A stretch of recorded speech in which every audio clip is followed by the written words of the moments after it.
Hello again. Well, here we are. Final JMC review of October. Happy Halloween. And I'll just say, even though I love October and Halloween, I am not looking forward to talking about today's movie. This time, they're ready. This time, he's unmasked. And this time, he's back with a vengeance.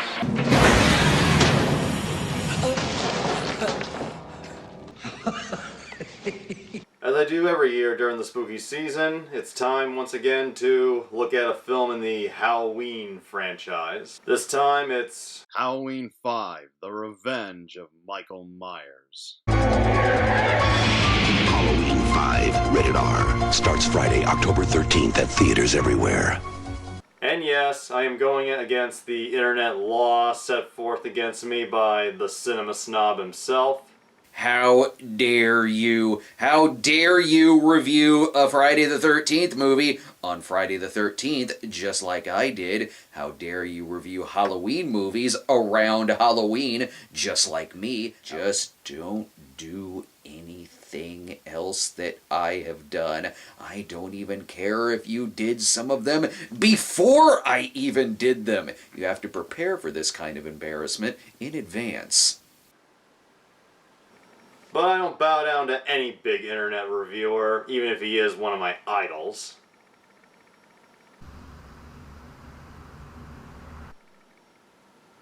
Anyway, let's get into the review. Released and taking place 1 year after Halloween 4, The Return of Michael Myers, which I actually think is not that bad of a sequel. Yes, it had a few dumb moments, but overall it was a pretty solid film, made by some pretty talented filmmakers. And it ended with one of the greatest cliffhanger endings I have ever seen in a slasher film.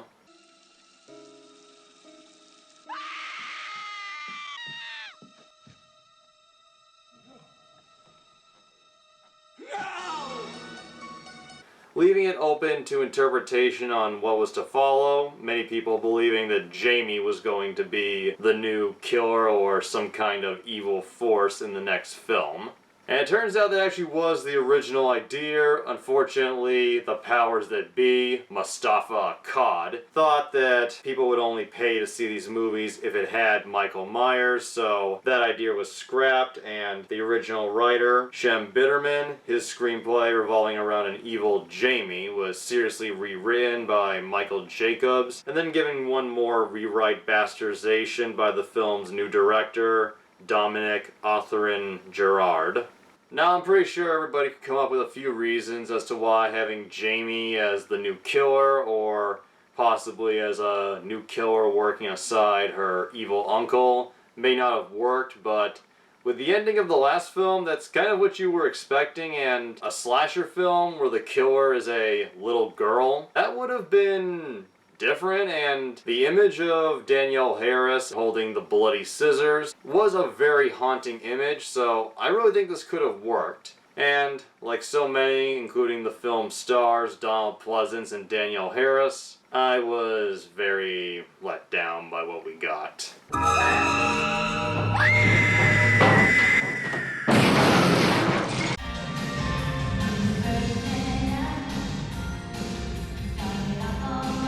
Halloween 5 for me is the worst of the Halloween sequels. Every minute of this film just feels like an endurance test of how much I can put up with before I smash my TV in. Here she is, little girl! Come and get her! Please! The writing, the style, the acting is unbelievably obnoxious, over the top.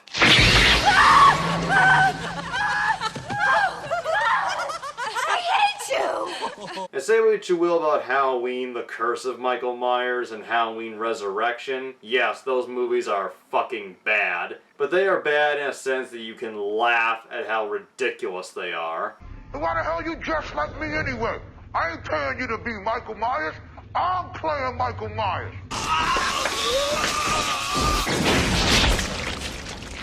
Halloween 5 just pisses me the fuck off. Take me, but spare my friend! She's a virgin. Got her phone number? definitely not funny. Fortunately, we're lousy cops. Sorry.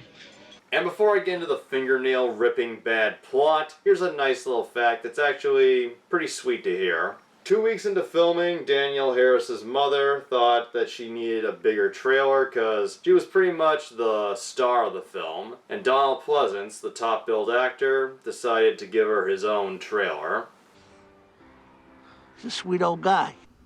The film begins with a heavily stylized opening credit sequence of a pumpkin getting carved up and stabbed.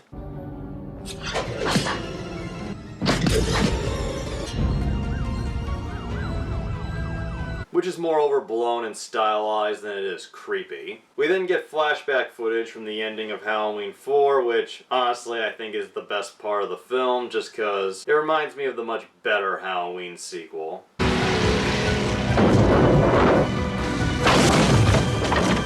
And to explain why all the characters, even Dr. Loomis, was so assuming in Michael Myers' death at the end of the last film.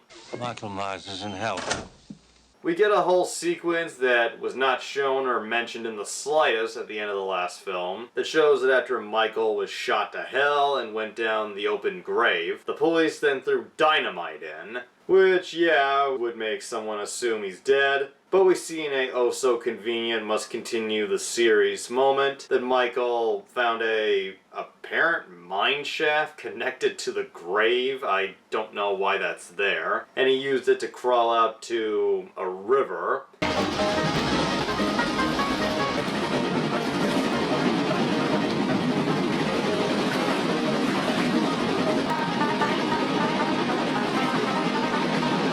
And I'm not going to question how he survived all those shotgun blasts, because, as we've established, Michael Myers is pretty much indestructible. But apparently not indestructible enough that after he gets out of the river, he stumbles into this old hermit's home, and...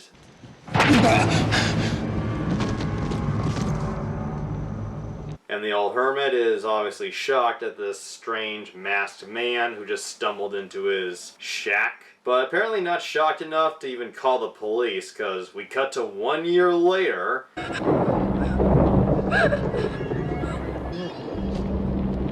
And for no explained reason whatsoever, this old hermit apparently kept Michael Myers alive for a whole year, kept him in his shack lying on the table.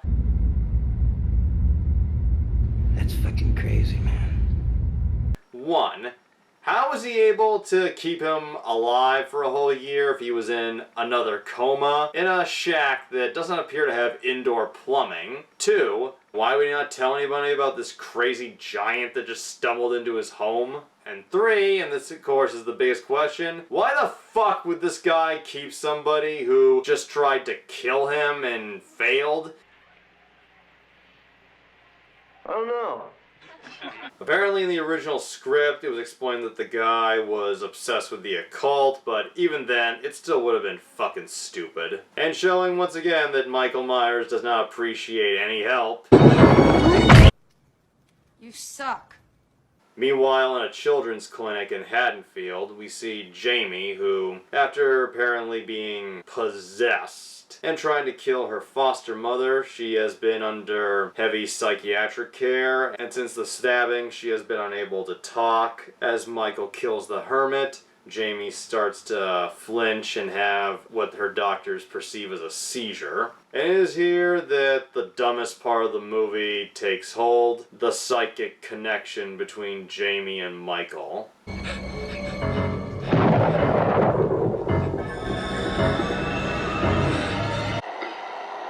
What? Jamie Lloyd, who I thought wasn't the greatest kid character, but Danielle Harris did a reasonable enough job with what she was given. She had to act scared, she had to go through a lot of heavy beatings, but in this film... Jamie? Max?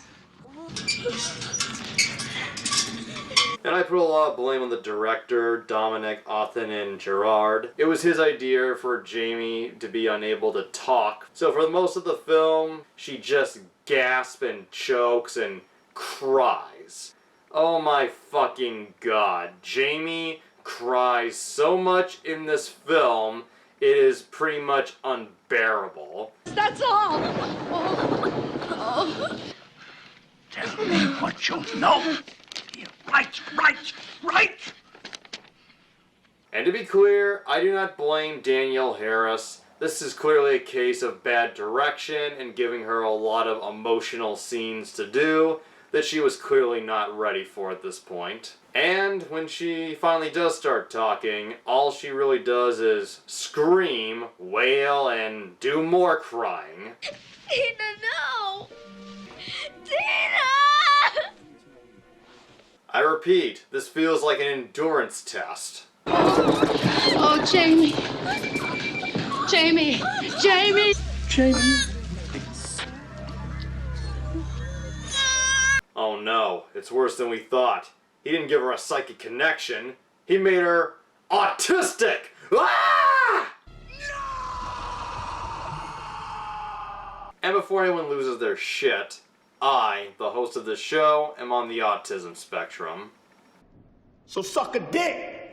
Also returning once again is Donald Pleasance as Dr. Samuel Loomis, and this is also where they ruin the Dr. Loomis character. In the last film, he was a bit obsessed and he made some bad decisions, but here, they pretty much turned Dr. Loomis into an unstable psychopath. No! No! What are you doing? Leave her! You see? I see you still want this girl dead. She has something to tell us. And this is a case where the guy who knows everything, who comes off like a crazy person, it's justifiable to not buy into his bullshit, because Dr. Loomis is just a raving ass cunt in this film. What about your stepmother, Jamie? For God's sake, stop her! We'll find him together! There's a few scenes where, obsessed with finding Michael, apparently knowing about the psychic connection and believing in it, gets rough with Jamie to try and force her to help him, to the point that he makes her cry. What do you think he's going to do with that? Huh? And for some reason, they have Donald Pleasance speak all of his lines in this deep, gravelly, wheezy voice. Love her, don't you? He made you stab her. You can't hide from him. He'll always get to you. Speak up. I can't hear you. Also returning is Bo Starr as Sheriff Ben Meeker, and I love Sheriff Meeker in the last film, but they really don't use him much in this. He only has a couple of scenes and barely has any lines, and doesn't really help out as much as he did in part 4. Anytime a little girl twitches, I'm supposed to call out the National Guard. How many people did he kill last year? It's with Sheriff Meeker that Donald Pleasance gets his best line in the film. I prayed that he would burn in hell. But in my heart, I knew that hell would not have him. Also returning is Ellie Cornell as Rachel Carruthers, Jamie's stepsister. Apparently, Jamie is still pretty close with Rachel and her family, which is odd considering she nearly killed her stepmother in the last film. In fact, they mention Mom and Dad send their love. I mean, it's meant to show they're decent people, but I don't know. If a little kid stabbed a member of my family while staying with us, I would throw them out face first into the pavement, let them just freeze to death outside. Rachel, who proved to be a pretty tough and likable character in the last film, is brought back here, and we're immediately introduced to her apparent best friend, Tina Williams, played by Wendy Kaplan. You know what they can do if they can't take a joke. Oh my fucking god. There are so many annoying characters in this film, but... Oh, Max! Shut your canine trap! Satin sheets. They're Rachel's! Every second this bitch is on screen, she's either smiling, laughing, giggling, just jumping around, borderline dancing. It's almost like they wanted to make a character that would make the audience get up and leave halfway through. I'm never sensible if I can help it! And why is this character, who was not seen or mentioned in the last film, here? Because Mustafa Akkad thought it was important to show that nobody was safe from Michael, and he kills off the Rachel character only about 20 minutes into the film.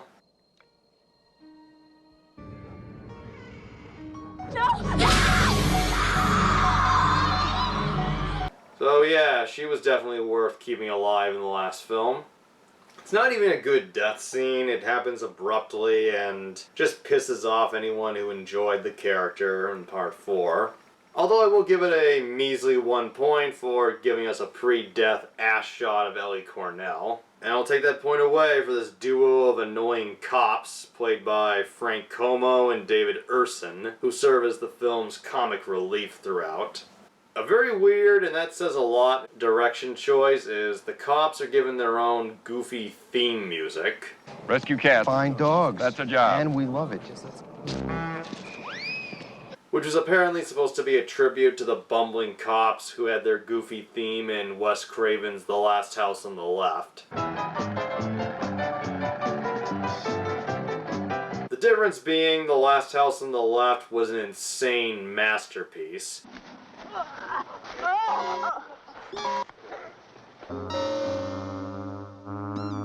Well, Halloween 5 is a by-the-numbers, overblown, rage-inducing piece of shit.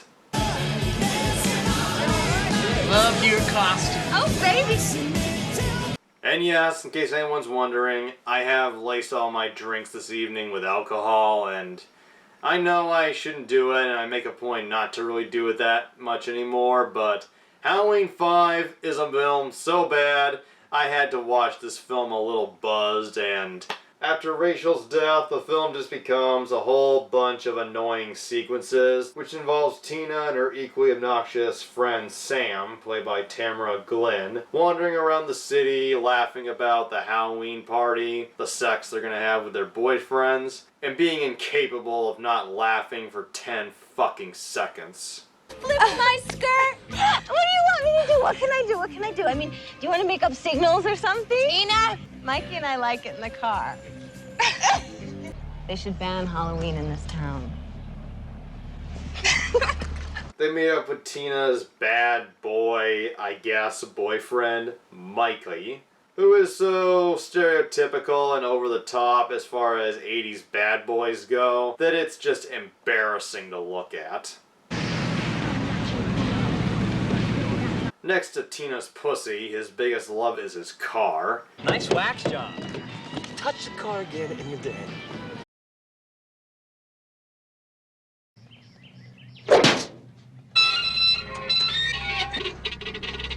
Okay, asshole. Trick or treat!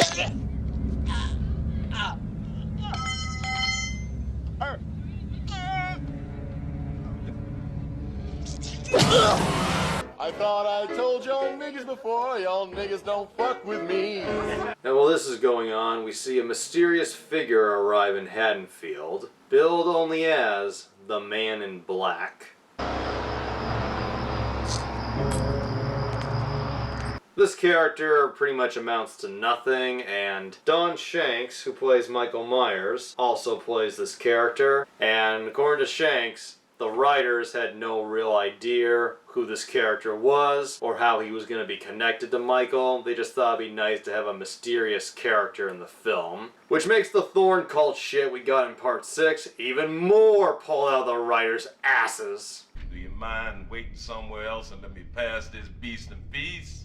We get 2 sequences that I guess were meant to be funny, where Michael picks up Tina wearing Mikey, get it, because they have the same name, wearing Mikey's costume.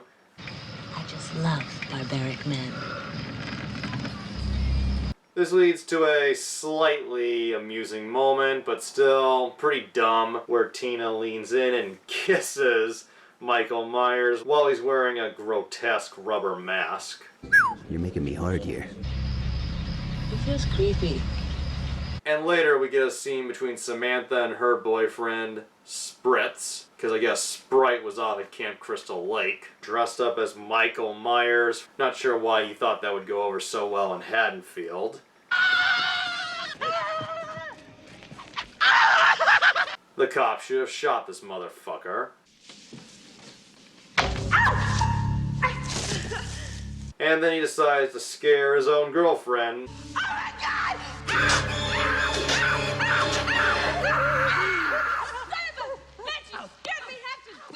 And then they fuck.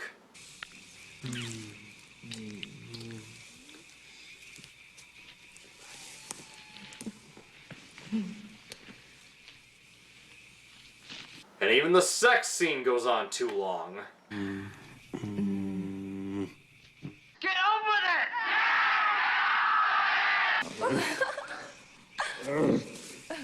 Oh, I am enjoying this scene. Get on with it!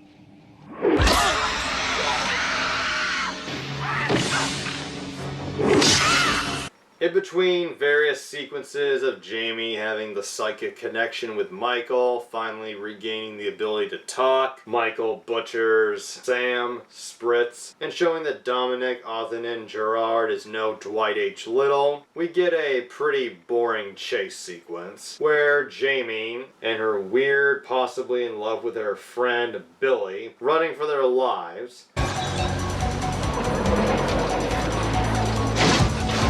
Michael crashes the car, and showing just how incompetently made this film was, not even Tina's death was satisfying.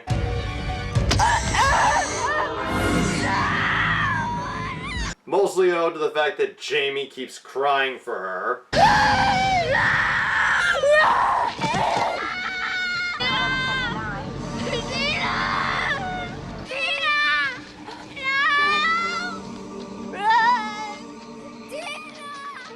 Dr. Loomis and Sheriff Meeker appear. Jamie says she'll work with Dr. Loomis to lure Michael out, and a goofy scene that feels more like a parent scolding a friend of their kid than anything else. Dr. Loomis shouts, Michael, go home!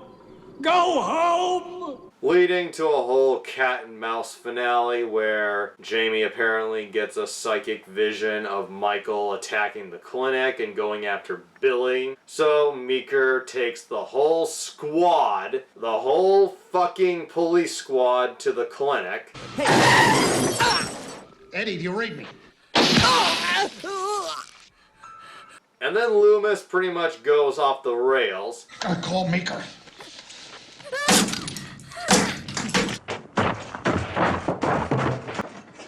Excuse me, Chief. Taking the deputy, Charlie, played by pretty enjoyable character actor Troy Evans, hostage, saying that they won't leave until Michael shows up. But sooner or later, you're gonna have to face the fact you're a goddamn moron. Loomis goes down to confront Michael and in a weird, almost out of character moment, tries to get Michael to go willingly with him. She can stop the rage. Don't you remember how much better you used to be? I'm not saying this kind of scene couldn't work between Loomis and Michael, but he has been a fucking raving nutsack throughout the whole film, and all of a sudden he just starts trying to be peaceful. Should take your rage away, Michael. Turns out to be a waste of time. You don't need that.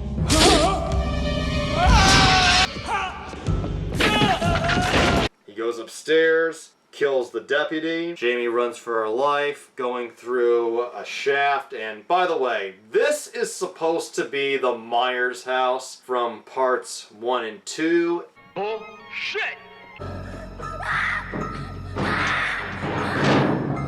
Jamie was supposed to get stabbed in the leg while in the laundry chute, but the MPA had them cut it out, and you can still see some blood on her leg, and in a cool trivia moment, Danielle Harris still has the prosthetic leg to this day in her possession. Excrement. And then, and I can't believe I'm saying this, the film really gets weird. Jamie goes up to the attic, where she sees the dead body of Rachel, Rachel's dog, a couple of other dead kids. and a coffin that was referenced earlier as having been dug up. Today in the cemetery, somebody dug up a coffin. Jamie gets in the coffin and in a really out of nowhere moment says to Michael as he's about to stab her, Uncle? Let me see. and then Michael takes off his mask and his face is obscured as fuck in the shadows. The closest we get to looking at his face is when he backs away from Jamie. Also, we see Michael Myers cry. Yeah, real fucking deep.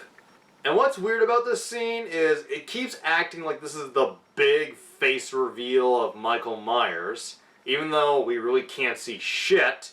And also, we've already seen Michael Myers' face. Yeah, remember in part 1 when he was fighting with Laurie Strode and he got his mask pulled off? It was only for 2 seconds, but we clearly saw his face there. Apparently it was said that the filmmakers could only show Michael's face if it was either really grotesque or just keep it in the shadows. Let me. Sentimental moment pretty much forgotten. Jamie is on the run again. She bumps into Dr. Loomis, who at this point has completely lost his mind. Here she is, little girl! Come and get your little girl! And, not sure where we got this, he traps Michael under a chain net.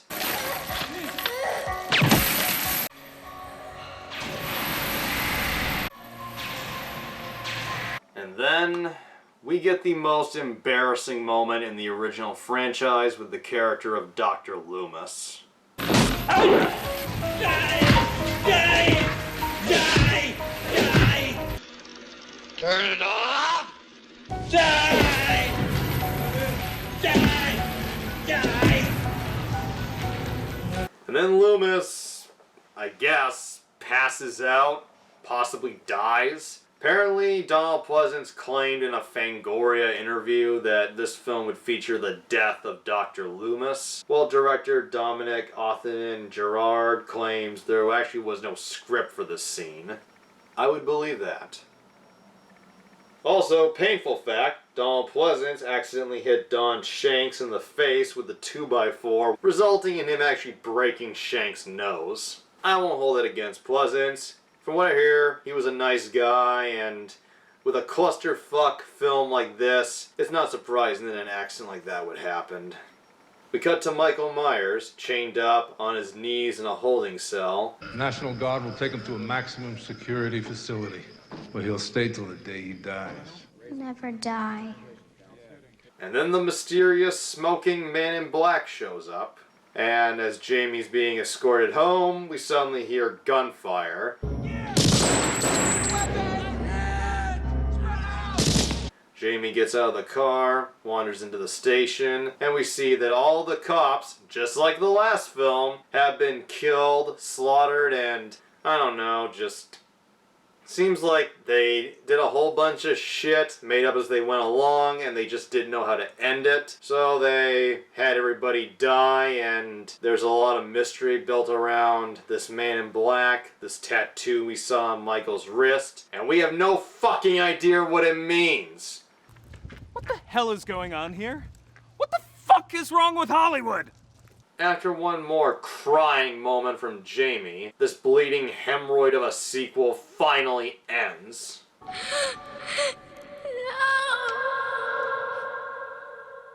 And unlike part 4, this is a cliffhanger that I could give a fuck about being followed up on.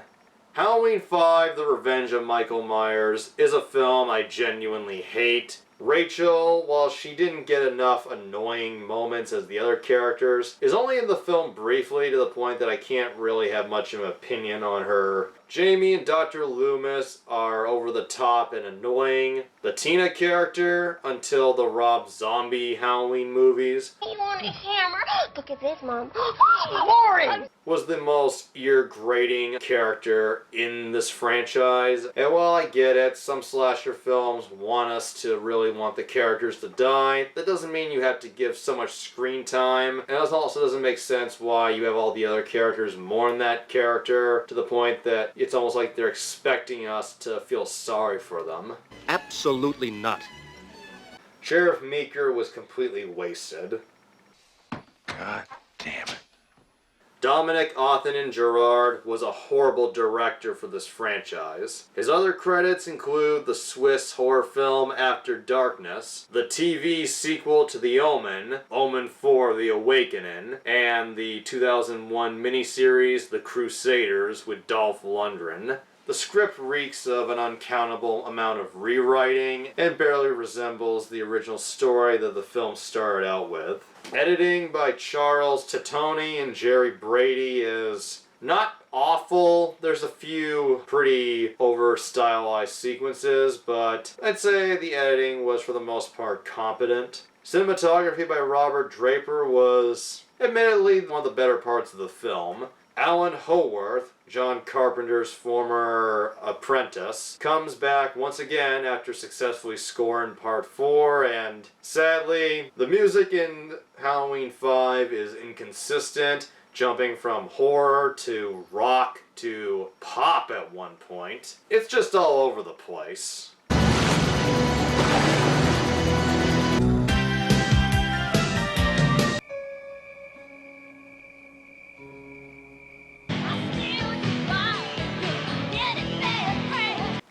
Halloween 5 is one of the worst and most disappointing slasher movies and sequels I've ever seen. I don't recommend this film unless you're really curious to see how they followed up Halloween 4, and no surprise, this was the lowest grossing film in the original Halloween franchise.